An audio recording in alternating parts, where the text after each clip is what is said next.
Assalamu alaikum. I'm back with lesson 22. On the subject of taqwa. Taqwa means, it's translated in the translations, piety. And by that we mean obedience, love of Allah, which of course necessitates knowledge of Allah, and fear of Allah. Yes, fear of Allah. Why not? So many folks don't like to discuss fear of Allah. And I think it's a wonderful idea. May I just preface, when I was in first grade, 6 years old, in Arlington Catholic High School, in Arlington, Massachusetts, taught by the St. Joseph Order of Nuns. My father was partial to them because he had two sisters, blood sisters, who were St. Joseph nuns, well, for 25 years until they left, but that's another story. And it was no coincidence that we were taught by St. Joseph nuns, because that parish, St. Agnes Church, was my dad's favorite church, and that's where we went, and the school was across the street, and it was a very nice atmosphere for a young child to grow up in. Everything was very orderly, very clean, and I might say, very fair. I always credit the nuns for a lot of what I have become, of course after Allah. Allah thumma the nuns, because they truly did devote their lives to teaching. They truly did. And they did a good job at it. And the average size of the class student number was between 30 and 33. And we obeyed, and we listened, and we sat there from 8 in the morning until dismissal at 2:15. I should do a whole video on my life as a little Catholic schoolgirl and listing some pros and cons, and there's many more pros than cons.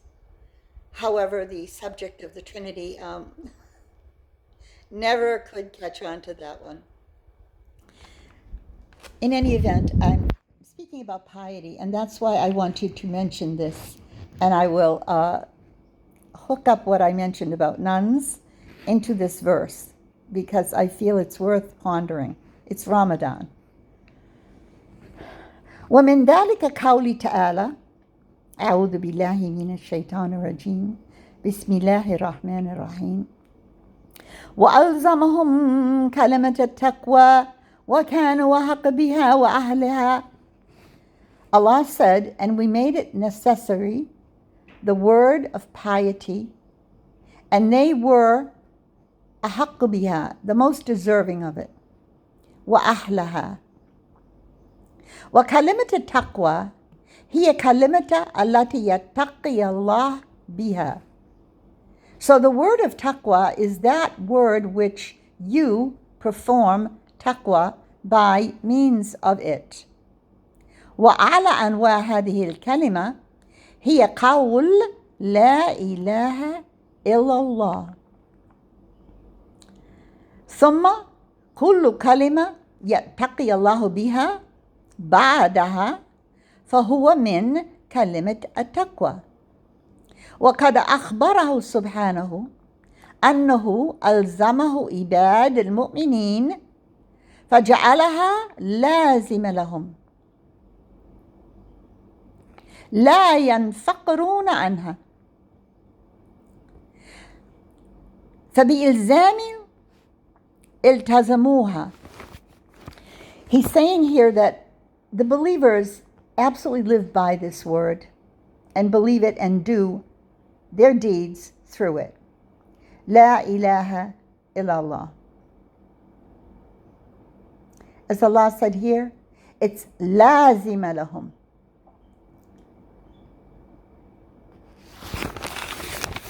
This is a very brief section, so we can discuss it. إلزامه لهم إياهم لما التزموها. So Allah would make it more and more for them, the more and more they stick to it. التزموها.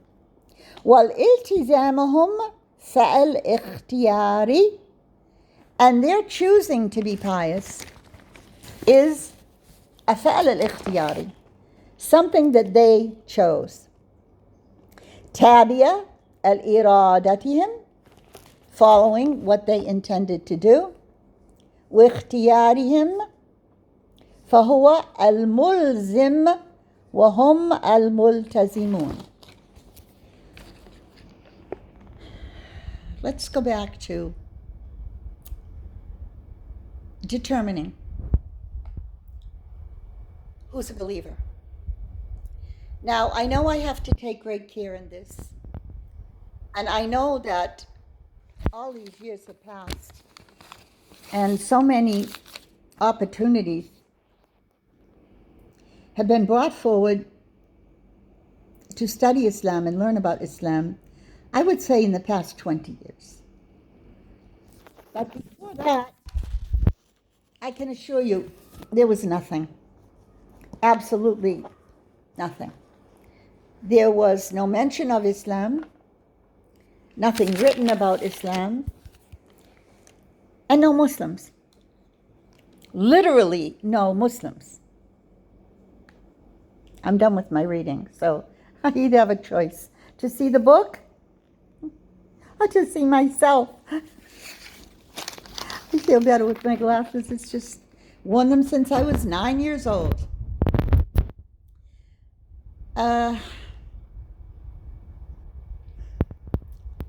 Bismillah. Inshallah, I will get my point across without people misunderstanding what I'm saying. I'm 72 and a half now. So I'm speaking about a time when I was 6 years old. My goodness. How long ago was that? We started off every day with religion class, 5 days a week, a full period, which was 40 minutes. And the nuns, each and every one of them, went about it with enthusiasm. And they would, yes, mention Trinity. But when they were doing what was called, let's say faith, we would say aqidah, they didn't mention Jesus ever. They would always say God will. And when they said God will, it was in the context of God the Father who never came down from heaven, is what we were told. I got in trouble once when I asked the question, I was in 4th grade, why do you talk about Jesus when the one who never comes down is supposed to be the boss, right? I mean, the Father, and then they got very angry and they said, stop this nonsense, you have little faith. And they told me to shut up, and I did because I was a good little girl, obedient, Catholic school. When the nun said shut up, you shut up. So getting back to the concept of being in 1st grade, we had to put our heads down on the desk. And I may say that this was not part of the course of study. There was one nun, one day, she said, I want you to close your eyes and imagine you're in the hellfire. I'm serious. And your tiny little toes are burning. Imagine the flames licking at your little toes, and you can't escape. This is what happens when you lie and steal and do all bad things. That's where you're going. Now, I don't know about the rest of the 30-odd students in the class, but I was petrified. And I believed what she was telling me. And I thought, oh no, I don't want to go to the hellfire. I'll be good. I promise I will.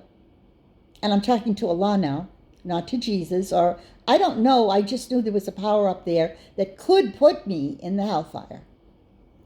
Well, contrast that now to many forms of Islamic education that we have in Islamic schools, where you're not supposed to talk about those things because you don't want to upset the little ones. You can talk about it later, yes, of course. I always did 4th, 5th, and 6th and above when I did teaching in Islamic schools. I never did the little ones because I couldn't be tough on them. They were so cute. I couldn't yell at them and tell them, shut up and stand up, and I just couldn't. So I took the older children, but I believe that I was helped by that. And I believe that it was the intention of the nun to make us terrified to disobey Allah. Now, let's look at these nuns as a whole. I know well because my two aunts were nuns until they left. They were totally indoctrinated, as I was my whole life, with Catholic theology. And to be a nun, that meant you came from a very religious home. And all you ever heard was Trinity. And then you were given over to the church. It's a bit similar when the story of Mary, she was given to temple service because she was of the Banu Israel, and it was part of what they did, very similar. And you found it a privilege. And your parents were bragging forever that they had a daughter in the convent or a son who was a priest. And rightly so, because if you were in our Irish Catholic community, Boston, Irish Catholic, you might as well have been, a president, a mayor, a governor, I don't know. To have a daughter or a son given over to the church is how they put it. Now, these young women had a very limited awareness of everything. But they were good girls. And they wanted to please their family. And then they were told that they would be the bride of Christ. And that's a whole other issue. We don't really want to even start going into that issue because it's too difficult. I will go on with this more because it's very, very, very interesting and important that you're aware of this. So I'm telling you this because I draw a parallel between those nuns and their apprehension of the world as it was. How do we know it wasn't like mine? Now, they're in the convent, and they're more or less, I don't want to say locked up, but basically they couldn't go anywhere.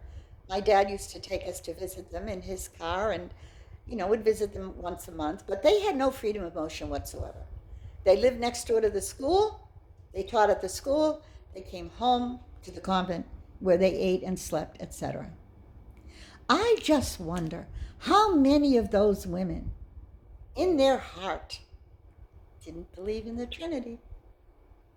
And they knew there was a higher power, but they didn't know his name. Neither did I. I didn't know the name Allah. Oh my, I didn't hear the name Allah until I was probably, shall I say honestly, 30, 32 in grad school. I'm not joking. You didn't hear the name Allah. I'm not exaggerating. So I truly believe Allah will judge them according to the amount of knowledge that they had acquired. Allah is all merciful. And that's why I'm the last person. It's very difficult for me to call people of the book kuffar. But I will at times when I feel that it is warranted. Because now we'll do this. I'm going to save this for a lesson. What does Allah say about Ahl Kitab in the Quran? Is it mainly negative? Yes. This is not what you're being taught. You're being taught Ahl Kitab, Torah, Injil. They're like us. They're our family. Well, we'll discuss that at another time. I leave you now. في رعاية الله, in the care of Allah. حفظ الله. May Allah keep you safe. Assalamu alaikum wa rahmatullahi wa barakatuh.